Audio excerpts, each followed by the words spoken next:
हम सभी की स्मृतियों में लता मंगेशकर जी जिस तरह से गायकी का पर्याय बनकर रही हैं और हजारों गीतों के माध्यम से सुरों की जो एक सुंदरता है उसका परिचय हम सब तक पहुंचाने वाली लता जी जब आज हमारे बीच नहीं है, उनको याद करते हुए वो जो एक ऐसा स्वर जो न केवल संगीत के अभ्यास के साथ में उसकी एक परिपक्वता थी, बल्कि वो भारतीय आध्यात्म संस्कृति में रची बसी भी थी। डॉक्टर शशि तिवारी जी के साथ जब उनको श्रद्धांजलि देने के लिए मैं हूँ, आप संस्कृत भाषा में प्रवीण होने के साथ साथ आपका भी सुरों के साथ बड़ा समीप का संबंध है। शशि जी, ये समाचार किस तरह आप देखती हैं और लता जी को याद करते हुए क्या विशेष बात आपको याद आती है? आज देखिए, हमारे देश के लिए ही नहीं, पूरे विश्व के लिए बहुत दुखद दिवस है कि आज भारत रत्न स्वर कोकिला, हमारे देश की नहीं विश्व की शान और संगीत की पहचान, मेरी मातृतुल्य और माता सरस्वती के स्वरूप वाली लता मंगेशकर दीदी आज हमारे बीच नहीं रही। इससे बड़ा दुखद समाचार और क्या हो सकता है। स्तब्ध हूँ, निःशब्द हूँ। मेरा वास्तव में रोम-रोम दुखी हो रहा है। मैंने उनसे मिलकर उनका दर्शन भी किया था और उनका आशीर्वाद भी पाया था। ये मेरे लिए बड़े सौभाग्य की बात थी। इतनी महान शख्सियत, इतनी विनम्रता की प्रतिमूर्ति, इतनी ऊंचाइयों पर, शिखर पर पहुंचकर भी वो हमेशा जमीन से जुड़ी रहीं और संगीत की साधना अध्यात्म से जुड़कर करती रहीं। उनका पूरा परिवार ही संगीत के प्रति समर्पित है। मैं उनको अपनी श्रद्धांजलि इस रूप में भी देना चाहती हूँ कि मैं जब उनसे मिली थी, आज से लगभग 44 वर्ष पूर्व, मेरे पति वीरेन जी, जो अब इस दुनिया में नहीं है, वो भी मेरे साथ थे और हम लोग गए थे मुंबई, वहाँ मेरा कार्यक्रम था और उसमें आयोजकों ने मुझे बताया कि लता जी भी सुनने आने वाली हैं। तो मेरी तो खुशी का ठिकाना नहीं रहा कि लता मंगेशकर जी जैसी बड़ी महान शख्सियत मुझे सुनने आने वाली है। मैं तो स्वरों के सागर में एक बूंद के समान भी नहीं हूँ। तो मुझे बड़ी खुशी हुई, लेकिन वहाँ पर और बहुत सी फ़िल्मी हस्तियाँ थीं, लेकिन लता जी नहीं आई थीं। कार्यक्रम के बाद मुझे ये मालूम पड़ा कि उन्हीं दिनों कुछ 2-4 दिन पहले ही मुकेश जी की मृत्यु हो गई थी। जब वो लता जी और मुकेश जी दोनों विदेश से कार्यक्रम देकर भारत लौट रहे थे, तभी उनकी मृत्यु हो गई थी और उनकी डेड बॉडी को लाया गया था, जो हमारे महान गायक मुकेश जी थे। तो लता जी उनको अपने भाई के समान स्नेह करती थी। तो वो कहने लगी, उन्होंने आयोजकों को फ़ोन किया और ये कहा कि मेरी जो आगरा से शशि तिवारी आई हैं, उनसे मेरी बात कराइए। तो कितनी बड़ी बात थी कि वो मुझे फ़ोन पर बुला रही थी। तो मैं तो एकदम मैंने फ़ोन लिया और उनको प्रणाम किया। तो कहने लगी कि बेटा आप मुझे क्षमा करना, मैं आपके कार्यक्रम में नहीं आ पाई। मैंने कहा नहीं-नहीं कोई बात नहीं, आपकी कोई व्यस्तता रही होगी इसलिए आप नहीं आ पाई, तो क्षमा की कोई बात नहीं, आप मेरी माता के समान हैं, आप ऐसा मत करिए। बोले कि नहीं मैं ज़रूर आती, लेकिन मुकेश भाई की मृत्यु के कारण मैं इतनी शोक में हो गई कि मैंने ये मन में ठान लिया, अहद कर लिया कि मैं अभी 13 दिन तक ना कोई गीत गाऊँगी, ना किसी कार्यक्रम में जाऊँगी। तो अभी उनको 13 दिन पूरे नहीं हुए हैं, इसलिए मैं नहीं आ पाई, लेकिन आप एक काम करें, आप मेरे घर आ जाइए। तो वो अच्छा। आज मैं हमारे तो एकदम सुन के एकदम पंख लग गए जैसे हमारे मन को। मेरे पति भी बड़े खुश हुए, बोले चलो लता दीदी का दर्शन करेंगे, क्योंकि उसके पहले हमने कभी उन्हें देखा नहीं था। तो पेडर रोड पे मुंबई में प्रभु कुंज उनकी बिल्डिंग का नाम है। तो वहाँ पर उन्होंने हमें बुलाया, वो आयोजक जो थे उन्होंने हमें हमारे लिए प्रबंध कर दिया, कार में वहाँ तक पहुँच दिया। जब हम वहाँ गए तो लगा कि जैसे किसी मंदिर में आ गए, क्योंकि गणपति के दिन थे। बहुत विशालकाय गणपति उन्होंने अपने कमरे में स्थापित किए हुए थे पूजा के लिए। और जब हम पहुँचे तो हमारे लिए तो वो माँ सरस्वती का भी मंदिर था, गणपति भी हमें दर्शन दे रहे थे। तो पहले हमने भगवान गणपति को नमन किया, उसके बाद साष्टांग प्रणाम, हम वास्तव में साष्टांग प्रणाम, मैं और मेरे पति वीरेन जी, हम दोनों लेट गए उनके चरणों में।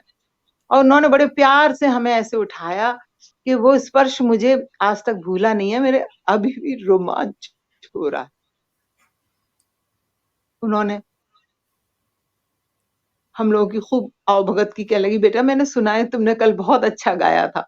मैंने कहा दीदी आपके तो चरणों की धूल भी नहीं है, हम आप ये बात कह रही हैं, ये तो हमारे लिए आशीर्वाद है, आपका एक-एक शब्द हमारे लिए आशीर्वाद है। फिर वो कहने लगी कि अच्छा चलो, लाओ उषा, मीना जो उनकी बहनें हैं छोटी, तो उन लोगों से कहा कि ज़रा वो मीरा का कैसेट लाओ, जो अभी हमने रिकॉर्ड किया है। तो वो मीरा के भजनों का कैसेट, उस समय कैसेट चलते थे, ये जी, सीडी जी, वगैरह का जी, ज़माना नहीं आया था। तो वो जी, कैसेट जी, उन्होंने मुझे उपहार स्वरूप दिया कि मेरे घर से खाली हाथ थोड़ी जाओगी तुम। और क्या बात! फिर कहने लगी कि हाँ, देख कितनी बड़ी बात थी। फिर वो कहने हुँ, लगी कि वीरेन जी को वो समझ गई, उन्होंने जैसे ही अपना परिचय दिया कि मैं कानपुर में जो फूलबाग में अखिल भारतीय 5 दिवसीय शास्त्रीय संगीत की कॉन्फ्रेंस होती है, मैं उसका आयोजक हूँ। मैं और मेरे बुज़ुर्ग उसको 100 साल से करते आ रहे हैं, तो उसमें हमने आपको बुलाया था। तो वो कहने लगी, हाँ, मुझे याद है, बुलाया था आपके चाचा को, सब लोग उनके निकनेम धक्कू बाबू से पुकारते थे। तो उन्होंने मुझे बुलाया था आप लोगों के कार्यक्रम में, मैं स्वीकृति देकर भी नहीं आ पाई, तो बेटा मुझे क्षमा करना। इतनी महान शख्सियत और इतनी विनम्रता कि वो क्षमा याचना कर रही थी एक ज़रा-सी बात के लिए।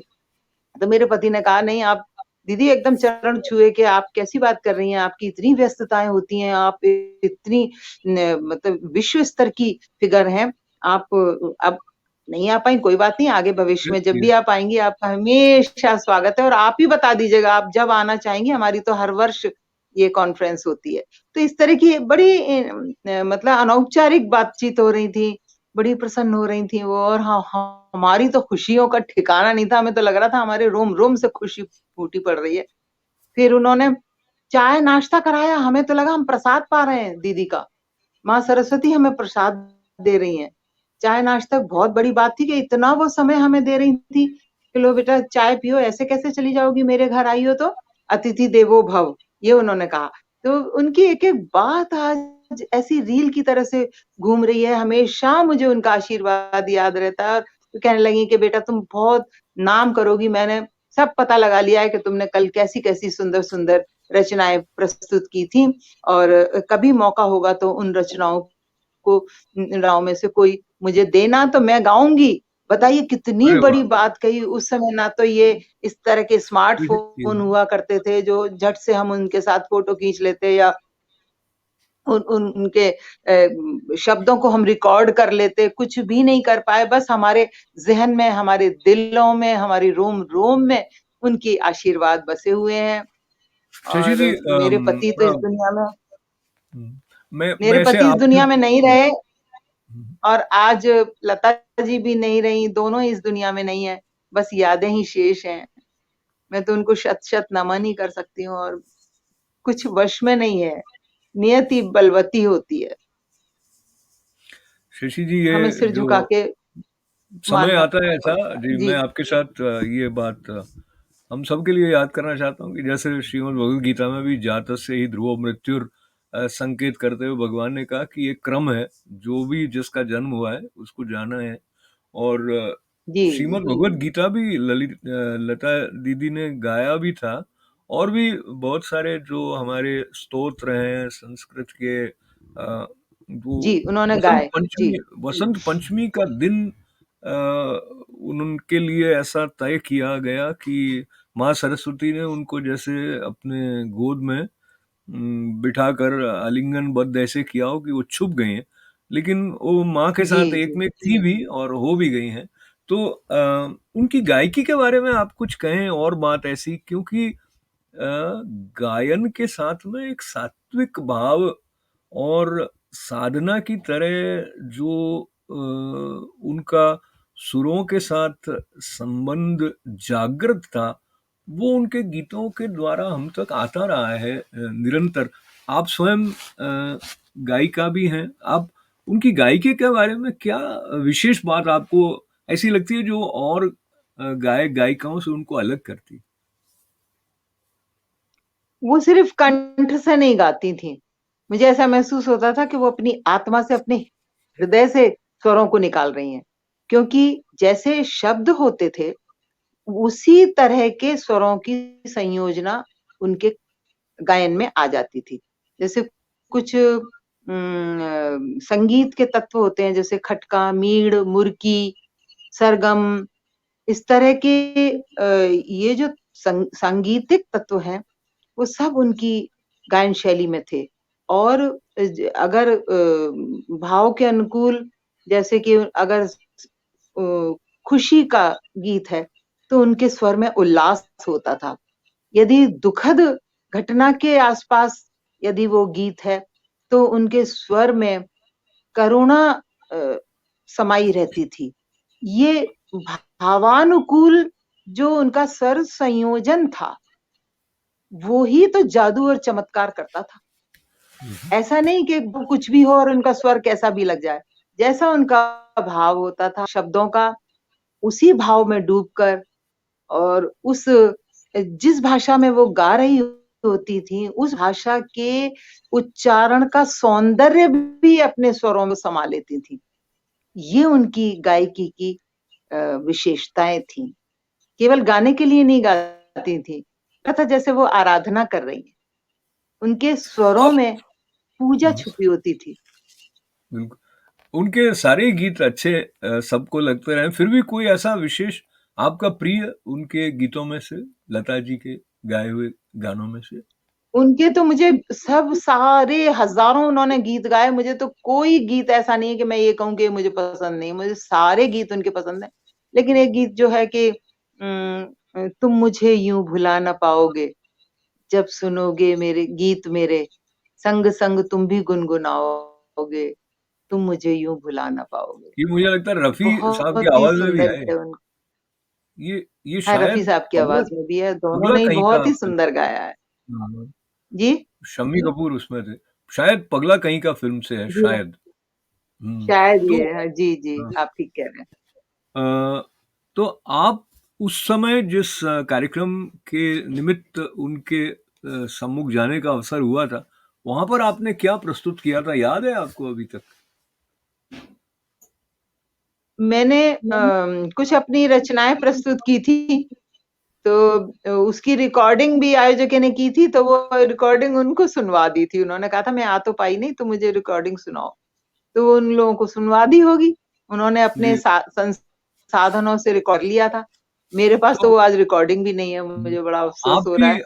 लेकिन आपकी हाँ, रचनाओं में कुछ से गीत थे मेरे हुँ, जी, मेरी कुछ रचनाएँ, एक तो जी, मैंने कोई गीत हुँ, मैं निवेदन कर रहा आपसे एक तो कोई मैंने गीत आप अपना जी सुनाएँ,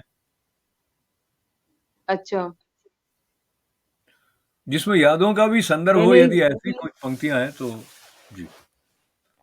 कोई जी, आपकी ऐसी रचना है जिसमें याद का भी संदर्भ याद आता हो? जी हाँ, वो इस तरह जी, का गीत था। मैंने पूनम की रात शीर्षक से भी गीत सुनाया था, एक लोरी भी सुनाई थी। कुछ 1-2 श्रोताओं की पसंद के देशभक्ति के गीत भी सुना दिए थे। तो वो जी, रंगारंग कार्यक्रम हो गया था। देखिए याद से संबंधित मेरा गीत है कि याद फिर से आ रही है, हो रही फिर आँख नम। याद पर न वश किसी का, चाहे तुम हो चाहे हम। इस तरह गाकर का सुना सकती हैं आप? वो गीत गाकर था। सुना सकती हैं आप? आप गाकर सुना सकती हैं? याद फिर से आ रही है, हो रही फिर आँख नम। याद फिर से आ रही है, हो रही फिर आँख नम। याद पर क्या वश किसी का, चाहे तुम हो चाहे हम। याद फिर से आ रही, हो रही फिर आँख नम। इस समय मुझसे गाया भी नहीं जा रहा है, ये लता दीदी की याद इस तरह से मेरे ज़हन में, मेरे रोम-रोम में समा रही है कि मैं सहज रूप से स्वर भी मेरे गले से नहीं निकल पा रहे हैं। तो आपका मैं बहुत बहुत ही बहुत बहुत आपका धन्यवाद है। आभार प्रकट कर रही हूँ मैं आपका। जी। बस मैं भी आपका आभार व्यक्त कर रहा था, और इतना महत्वपूर्ण जो संस्मरण आपके जीवन में लता जी की उपस्थिति में होने का जो रहा है, वो आपने हमारे साथ बांटा, उसके लिए भी आपका आभार है। अच्छा, उनके घर के बिल्कुल सामने वाला जो दरवाजा था उनकी मंजिल पर, तो वो आशा भोसले दीदी का था घर। अच्छा। लेकिन वो उस समय घर पर नहीं थी, कहीं किसी रिकॉर्डिंग में गई हुई थी। नहीं तो कह रही थी, कह रही लो मैं तुम्हें आशा से भी मिलवा देती हूँ। क्या तो बात। बहुत ही सहज तरीके से वो मुझसे मिली, मुझे बहुत अच्छा लगा।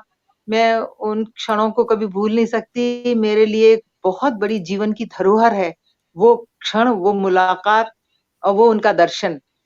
मुझे तो लगा जी। कि हमने साक्षात सरस्वती माँ के दर्शन कर लिए। तो शशि जी, आपको मैं कैलाश खेर जी जो हैं हमारे गायक, वो भी बहुत ही बहुआयामी प्रतिभा के धनी हैं। उन्होंने लता जी के जी। संबंध में अपनी जो श्रद्धांजलि हमारे साथ बांटी है, वो आप तक पहुंचा रहा हूं। तो आइए हम सुने। ईश्वरीय वरदान थी लता जी, परमात्मा का अवतरण थी लता जी। सरस्वती का मुझे लगता है रूप ही एक बहुत बड़े तपस्वियों ने तपस्या करके देवलोक में हलचल मचाई होगी कि नहीं, पृथ्वी खंड पर एक खंड है जिसका नाम है भारत, वहां भेजी जाएंगी लता मंगेशकर। और आज वो चली गई हैं, आज उनकी विदाई हो गई है। मां सरस्वती, कल उनका पूजन था, आज उनकी विदाई हुई है। मैं ऐसे पुण्य दिन को, परम दिन को नमन करता हूं और पूरे देशवासियों से प्रार्थना करता हूं कि उनकी सदगति के लिए प्रार्थना करें और हम सब उनसे सीख लें, उनके व्यक्तित्व से सीख लें। और उनका जो गाना है वो एनलाइटनमेंट, वो ज्योतिर्मय करने वाला है। युगों युगों तक जब तक मानव जाति रहेगी तब तक लता जी का अस्तित्व रहेगा। हरिओम। तो ये थे वास्तव कैलाश में जब खेर तक ये सृष्टि जी। है, जब तक जी। ये सृष्टि है, लता जी का नाम मिट नहीं सकता। वो जाकर भी गई नहीं है, वो हमारे दिलों में जीवंत रहेंगी हमेशा, क्योंकि वो सरस्वती माँ का प्रतिरूप है। वो बिल्कुल। साधारण इंसान नहीं थी। बिल्कुल, जी। कैलाश भाई ने बहुत सही बात कही कि वो तो ईश्वर का वरदान थी, जो हमारी बिल्कुल। भारत भूमि पर आ गई। बिल्कुल बिल्कुल। तो आपको याद होगा जब हमारे देश में। जी। प्रधानमंत्री नरेंद्र मोदी जी आ रहे थे अमेरिका, तब अभी इसी बरस यानी 21 में, तो लता जी के जन्मदिन पर वो रवाना होने वाले थे, इसलिए दोनों का जो फोन पर बातचीत हुई थी वो भी सोशल मीडिया में हम तक आई, और उससे भी ऐसा लगता था कि वो कितनी जी। सरलता से और दोनों के संबंध के बारे में भी ऐसा ऐसा लगता है ये भारतीय संस्कृति का जो एक आत्मीयता वाला जो एक भाव है, वो इन दोनों के बीच में विशेष रूप से हमें देखने को मिलता था। तो उन्होंने खुलकर मोदी जी का समर्थन भी किया और उनके प्रति अपनी चिंता भी बताई। इस दृष्टि से जो क्या क्या उसमें आप देखती हैं, उन्होंने ये इन दोनों के संबंध के बारे में क्या कहता है आपका? मोदी जी उनको अपनी बड़ी बहन करके मानते थे, हालांकि वो उनकी माँ के ही समान थी। तो लेकिन वो दीदी कहते थे उनको। और लता जी ने भी कहा था कि मैं प्रधानमंत्री की कुर्सी पर आपको देखना चाहती हूँ। तो ये उनकी जो इच्छा थी वो भगवान ने पूरी की और मोदी जी प्रधानमंत्री की कुर्सी पर आ गए। तो दोनों का भाई बहन का पवित्र रिश्ता था और एक दूसरे के प्रति सद्भावना थी, स्नेह का अतिरेक था। उसी के कारण उन दोनों का संबंध है वो पूरे देशवासियों ने, क्या पूरे विश्व ने देखा। और उनका जो इंटरव्यू खूब आज दूरदर्शन पर दिखाया जा रहा है, वो सब बात हम याद कर रहे हैं। और ये भी कहा जा रहा है। जी जी। अच्छा, ये क्लिपिंग आप दिखा रहे हैं शायद मोदी जी वाली। हाँ हाँ हाँ, तो हम इसको भी शेयर कर लेते हैं। जी तो जी जी, जरूर। निकलने से पहले मुझे दीदी से फोन पर बात करने का सौभाग्य मिला था। ये बातचीत वैसी ही थी जैसे जैसे बहुत बहुत दुलार में छोटा छोटा भाई अपनी अपनी बहन बड़ी से बहन से बात करता है। मैं इस तरह मैं के इस तरह के व्यक्तिगत संवाद के बारे में कभी कभी बताता नहीं, लेकिन आज चाहता हूँ कि कि आप भी लता लता दीदी दीदी की की बातें बातें सुने, उस उस बातचीत को सुने, सुनिए कि कैसे आयु के इस पड़ाव में भी लता दीदी देश से जुड़ी तमाम बातों के लिए उत्सुक है, तत्पर है और और जीवन का संतोष भी भारत भारत की प्रगति में है, बदलते बदलते हुए हुए भारत भारत में है, नई नई ऊंचाइयों को छू रहे भारत में है। लता लता दीदी दीदी प्रणाम, प्रणाम, मैं नरेंद्र मोदी बोल रहा हूँ। मैंने फोन इसलिए किया क्योंकि इस बार आपके जन्मदिन पर मैं हवाई जहाज में ट्रैवलिंग कर रहा हूँ, तो मैंने सोचा जाने से पहले ही आपको जन्मदिन की बहुत बहुत शुभकामनाएं, अग्रिम बधाई दे दूं। आपका स्वास्थ्य अच्छा रहे, आपका आशीर्वाद हम सभी पर बना रहे, बस यही प्रार्थना। और आपको प्रणाम करने के लिए मैंने अमेरिका जाने से पहले ही आपको फोन कर दिया। आपका फोन आएगा ये सुन के मैं बहुत ये हो गई थी। आप जाके कब वापस आएंगे? मेरा आना होगा 28 लेट नाइट और 29 मॉर्निंग, और तब आपका जन्मदिन हो गया होगा। जन्मदिन तो क्या मनाएंगे, और बस घर में ही सब लोग। दीदी देखिए, मुझे तो आपका मतलब आशीर्वाद मिले तो। अरे आपके आशीर्वाद हम मांगते हैं, आप तो हमसे बड़े हैं। उम्र से बड़ा तो बहुत कुछ लोग होते हैं, पर अपने काम से जो बड़ा होता है उसका आशीर्वाद मिलना बहुत बड़ी चीज होती है। दीदी आप उम्र में भी बड़ी हैं और काम में भी बड़ी है, और आपने तो ये जो सिद्धि पाई है ये साधना और तपस्या करके पाई है। मैं तो सोचती हूँ कि ये मेरे माता पिता का आशीर्वाद है और सुनने वालों का आशीर्वाद है, मैं कुछ नहीं हूँ। यही आपकी नम्रता जो है, ये हम नई पीढ़ी के सबके लिए एक बहुत बड़ी शिक्षा है, बहुत बड़ा हमारे लिए इंस्पिरेशन है कि आपने जीवन में इतना सब कुछ क्लियर करने के बाद भी आपके माता पिता के संस्कार और उस नम्रता को हमेशा ही प्राथमिकता दी है। और मुझे तो खुशी है कि जब आप गर्व से कहती हो कि आपकी माँ गुजराती थी, और मैं जब भी आपके पास आया आपने मुझे हमेशा कुछ न कुछ गुजराती खिलाया। आप क्या है आपको खुद पता नहीं, मैं जानती हूँ कि आपके आने से भारत का चित्र बदल रहा है, और वही मुझे बहुत खुशी होती है, बहुत अच्छा लगता है। बस दीदी आपके आशीर्वाद बने रहे, पूरे देश पर आपके आशीर्वाद बने रहे, और हम जैसे लोग कुछ न कुछ अच्छा करते रहे। मुझे आपने हमेशा प्रेरणा दी है, आपकी चिट्ठी भी मुझे मिलती रहती है, और आपकी कुछ न कुछ भेंट सौगात भी मुझे मिलती रहती है। तो ये एक अपनापन, जो एक पारिवारिक नाता है, उसका एक विशेष आनंद मुझे होता है। नहीं, मैं आपको बहुत तकलीफ नहीं देना चाहती हूँ, क्योंकि मैं देख रही हूँ, जानती हूँ कि आप कितने बिजी होते हैं और आपको कितना काम होता है, क्या क्या सोचना पड़ता है। जब आप जाके अपनी माताजी को पाँव छू के आए, देखा, तो मैंने भी किसी को भेजा था उनके पास और उनका आशीर्वाद लिया। हाँ, मेरी माँ को याद था और वो मुझे बता रही थी जी। हाँ। और टेलीफोन पे उन्होंने मुझे आशीर्वाद दिया, तो मुझे बहुत अच्छा लगा। हमारी माँ बहुत प्रसन्न थी आपके इस प्यार के कारण। जी जी। और मैं आपका बहुत आभारी हूँ कि आप हमेशा मेरी चिंता करती हैं। और फिर एक बार मैं आपको जन्मदिन की बहुत बहुत शुभकामनाएं देता हूँ।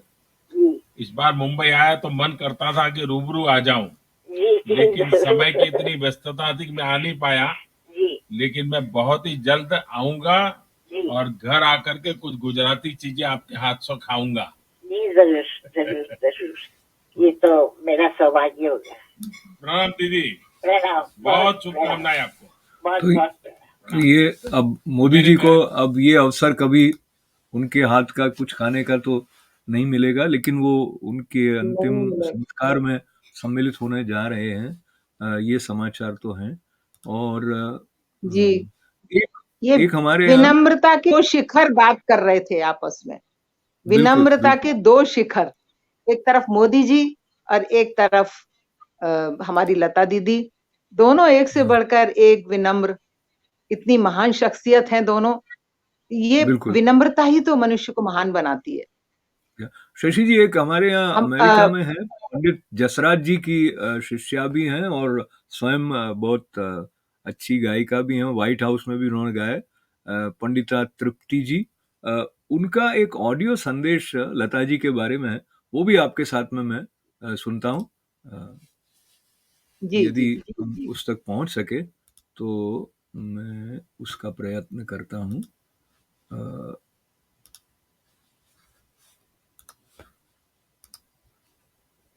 संगीत निश्चित रूप से हमको कई रूपों में हमारे जीवन को संस्कारित करता है। तो ये ऑडियो अभी प्राप्त हो नहीं पा रहा है, पर उसको फिर देखा जाएगा। एक फिल्म का डायलॉग था कि मेरे पास ये है, वो है, सब चीजें हैं, और तेरे पास क्या है? तो उनको अमिताभ बच्चन को शशि कपूर जवाब देते हैं कि मेरे पास माँ है।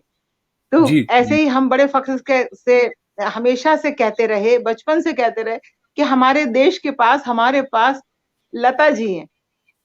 इसलिए हमारा भारत जो है उसका सानी कोई नहीं है विश्व में।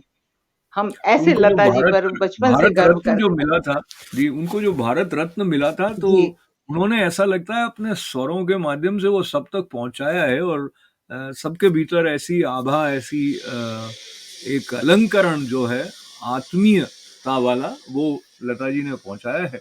उनकी स्मृति को आपके साथ नमन करने का ये अवसर लेते हुए फिर एक बार ये दृश्य जिसमें लता जी मोदी जी के साथ दिखाई दे रही हैं, और जी ये दोनों का जो संवाद था वो भी संस्कारित करने वाला था शशि जी, और आपके साथ बात से भी वो जो आपने संस्मरण बांटा, बहुत बहुत आपका धन्यवाद है।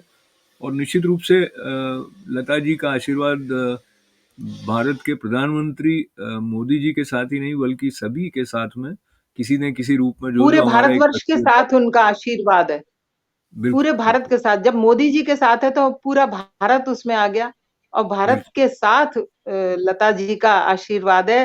दीदी को मैं प्रणाम करती हूँ, शत शत नमन करती हूँ, उनको अपनी भावपूर्ण, अपनी अश्रुपूर्ण श्रद्धांजलि अर्पित करती हूँ। लेकिन ऐसे लोग कभी भी जाकर भी जाते नहीं है दुनिया से, वो हमेशा यहीं रहेंगी, हमारे दिलों में रहेंगी, क्योंकि कुछ लोग जो हैं वो सदियों तक, शताब्दियों तक, क्या सृष्टि के पर्यंत भी हमेशा अमर हैं।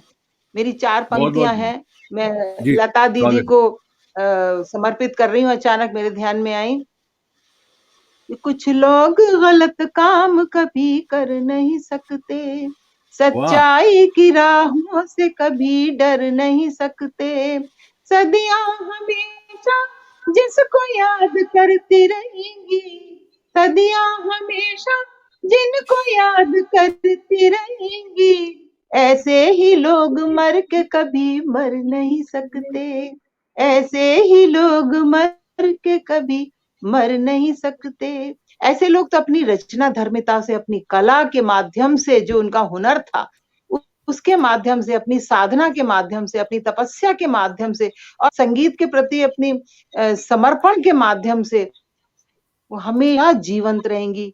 वो कहीं नहीं गई हैं, हमारी इसी दुनिया में है, हमारे दिलों में है, हमारे भारतवर्ष के कण कण में उनका स्वर समाया हुआ है।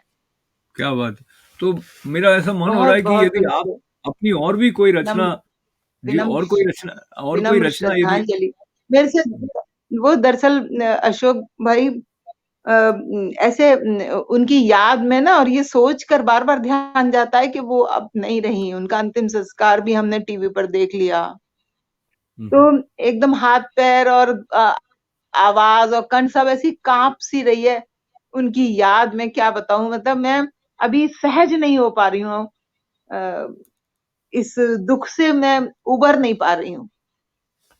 ईश्वर धीरे धीरे ही हर चीज का सब्र देता है, तो अभी तो लग रहा है जैसे सब्र ही नहीं आ रहा है, धैर्य धारण करते ही नहीं बन रहा है कि लता दीदी अब नहीं है। हम ऐसा कैसे सोचें कि वो नहीं है अब हमारे बीच में। लेकिन फिर यही सोच के मन को तसल्ली देती हूँ कि नहीं, वो कहीं नहीं गई, वो यही है, यही है, यही है।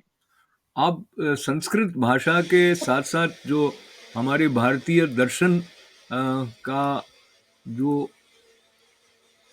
परिचय आपको विशेष रूप से रहा है, तो आपके और हमारे अन्य दर्शक जिनके मन में ये बिछोह का जो भाव है, उसको लेते हुए हम अपने शास्त्रों की दृष्टि से ये जो आवागमन का चक्र चलता है, इसके द्वारा क्या प्रेरणा लेते हैं?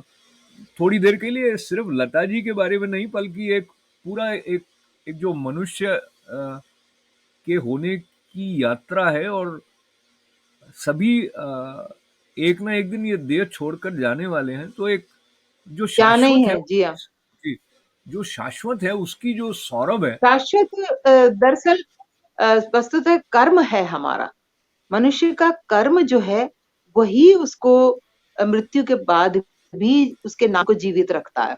गीता में कहा है, आप तो गीता के इतने बड़े साधक हैं, आराधक हैं, तो वो नैनम छिन्दन्ति शस्त्राणि, वो श्लोक जो है, नयनम, ये जी, आत्मा ही अजर अमर है। शरीर तो नष्ट हो जाता है, शरीर नाशवान है, तो इस आत्मा चूंकि हमारी अजर अमर है, और इसको ना शस्त्र काट सकते हैं, ना वायु सुखा सकता है, ना जल गीला कर सकता है। तो ये हमारी आत्मा जब अमर है, तो हम केवल शरीर की साधना क्यों करें? हमें तो आत्मा की साधना करनी चाहिए, और बिल्कुल। तो जी, अपना दूसरा जन्म हमारा अच्छा हो, इसके लिए हमें इसी जन्म में कर्म अच्छे करने चाहिए। तो तो अच्छे कर्म होते हैं तो कर्मण्येवाधिकारस्ते जी, कहा गया है गीता में, मा फलेषु कदाचन। तो बिल्कुल, कर्म अगर हमारे अच्छे होंगे, तो फल तो हमें अपने आप अच्छा मिलेगा ही, हम उसकी कामना क्यों करें? वो तो ईश्वर जी। हमें देगा ही, हम बस कर्म अपना अच्छा करते चलें। तो शशि जी, आपको तो मैं आपकी क्या अभी बताऊँ, मैं क्योंकि आप स्वयं ही गीता के इतने बड़े मर्मज्ञ हैं, तो मैं आपकी उस विद्वत्ता को प्रणाम करती हूँ अशोक भाई। शशि जी, मैं आपसे अब एक बार बहुत पुनः प्रयत्न करता हूँ। तृप्ति जी का जो संदेश आया था, वो हम अपने सुनते जी, हैं। जय हो अशोक जी। जो खुद ही संगीत हो, उनके बारे में कौन क्या कुछ भी कह सकता है। जो हुआ वो तो किसी भी तरह टाला नहीं जा सकता।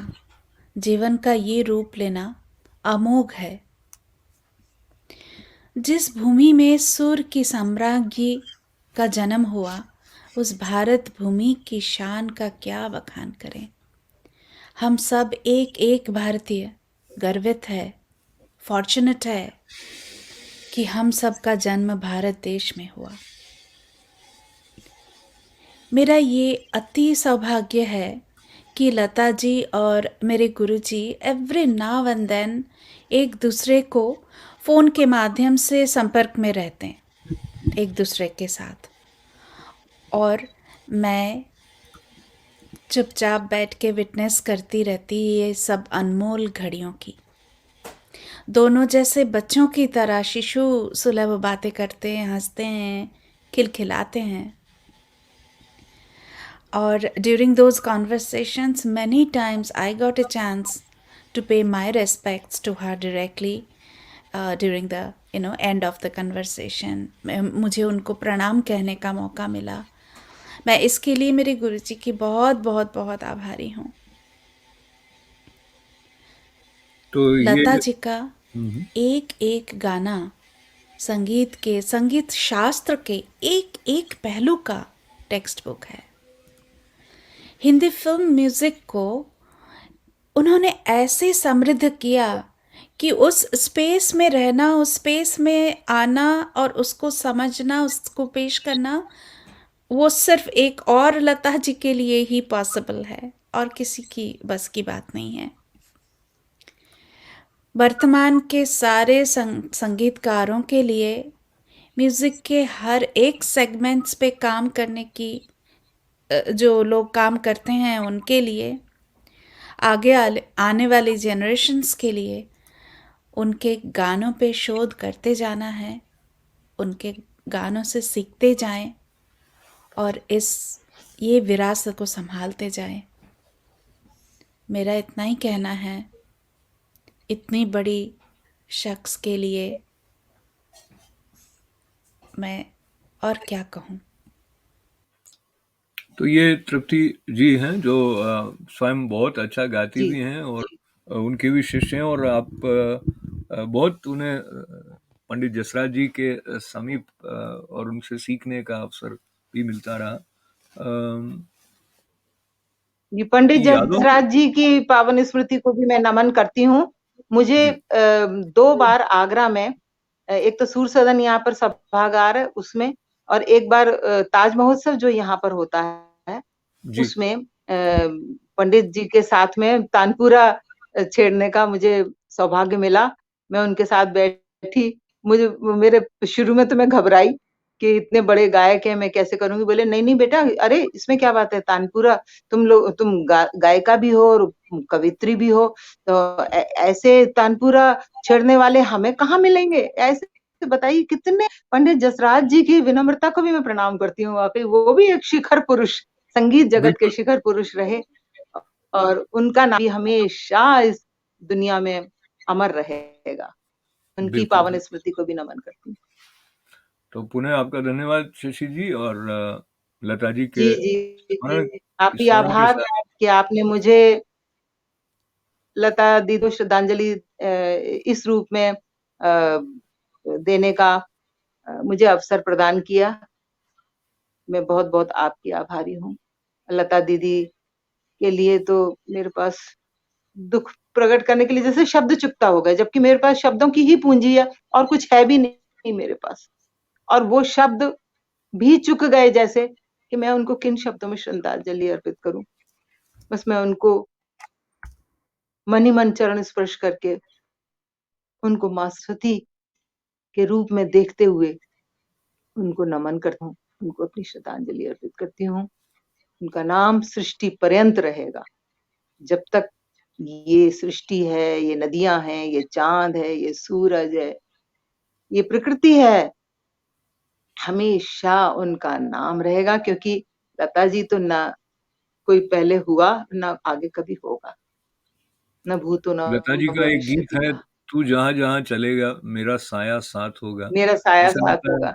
जी। हाँ, और उनके मेरी आशीर्वाद आवाज़ ही मेरी पहचान पहचान है। है, घर याद रहे, वो वाक़ई नाम गुम उनकी जाए। आवाज़ ही तो उनकी असली पहचान है। बिल्कुल। उनका और संगीत ही चाहे चाहे उनकी आप पहचान पिया है। तो से नैना लागे गीत अपने माधुर्य हुँ, सांसों में घोलता हुआ महसूस कर बहुत रहे हो, सुंदर। गाइड फ़िल्म या का जी। हाँ, या फिर हुँ। होठों में अरे ऐसी उन्होंने बात तो हो। 4-4 जनरेशन्स के लिए गाया।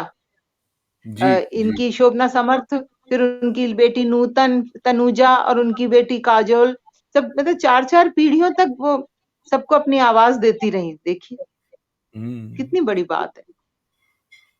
ये सारे उनके जैसा गीत तो वास्तव में एक होना। सुनते सुनते हम लोग बड़े हुए हैं। उन जी, सब का उद्गम बिल्कुल। उनके कोकिल कंठ में रहा था, और जो 50s से जी, हम उनका उनको सुनते आए, जो जो 50s के समय उनको में रहे सुन रहे होंगे। मेरा आना 60s में हुआ धरती पर, तो रसिक बलमा हैं। जी, जी। 1956 में आया था गीत, पर वो अभी तक ऐसा अच्छा, लगता है एकदम तरोताजा रसिक है। बलमा।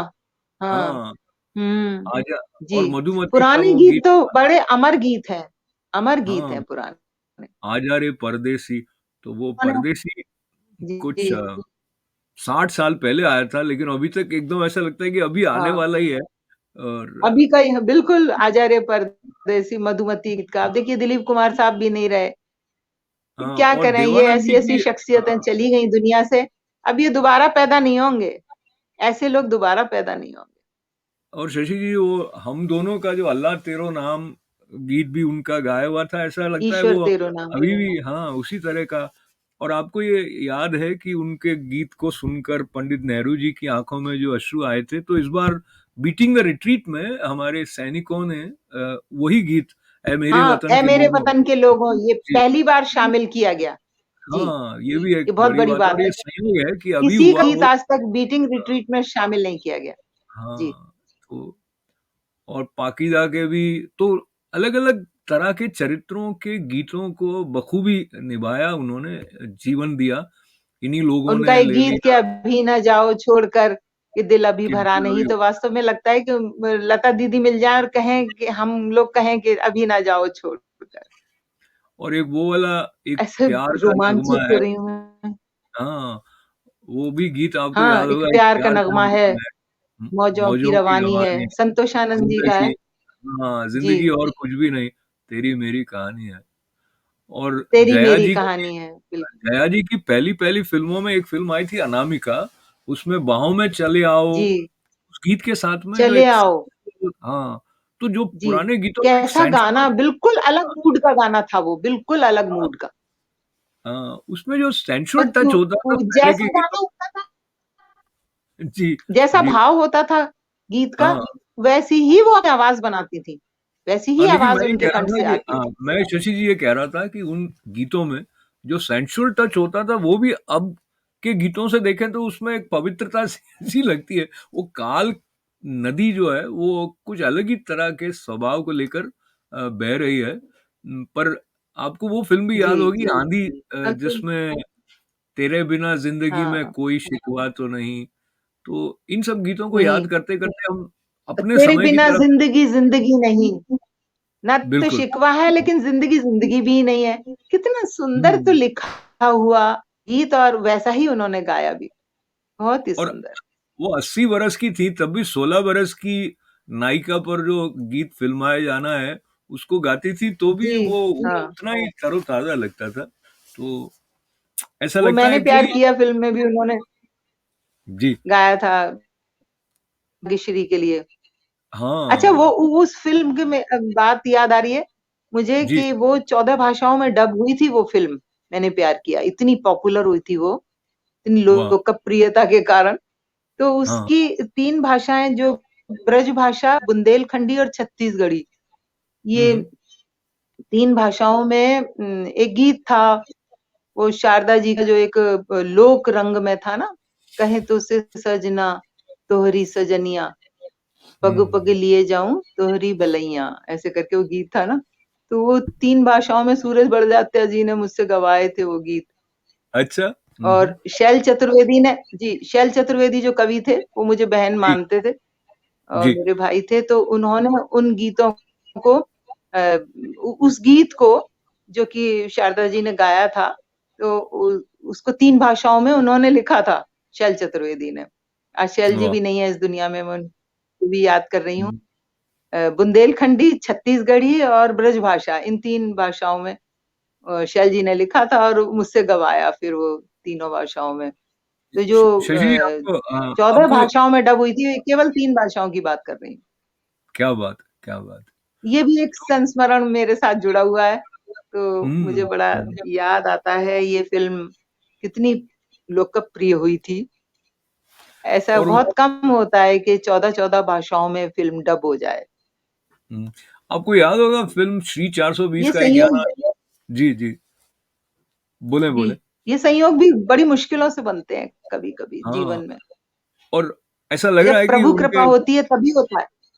बिल्कुल, ऐसा लग रहा है उनके गीतों दैवी, को याद करते जाएँ, उनकी बात करते जाएँ, आपके पास भी बहुत सारी हाँ, बातें धीरे-धीरे औ करके आ रही हैं।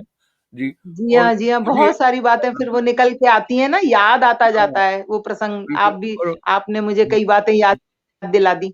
जी, मुझे वो गीत याद करने दें, श्री 420 का जो था, प्यार हुआ, इकरार हुआ, वहाँ से लेके फिर बॉबी फ़िल्म तक भी आए तो हम तुम एक कमरे में बंद हो, तो ये सारे गीतों के बीच में सारे गीत वैसे देखिए, कई बरसों का हाँ, फासला है। लेकिन आप अब उनका राज कपूर जी के साथ भी बहुत घनिष्ठ संबंध था और बहुत बहुत घनिष्ठ और था। आगे छलांग लगाते हैं, तो दिल से करके एक पिक्चर आई थी जिसमें जिया जले जी, लता जी का गाया हुआ गीत था और दिया जले, हाँ, हाँ, जिया जिया जले, जले दिया जहाँ जले ऐसे जले, करके। नैनो तले। हाँ, जी।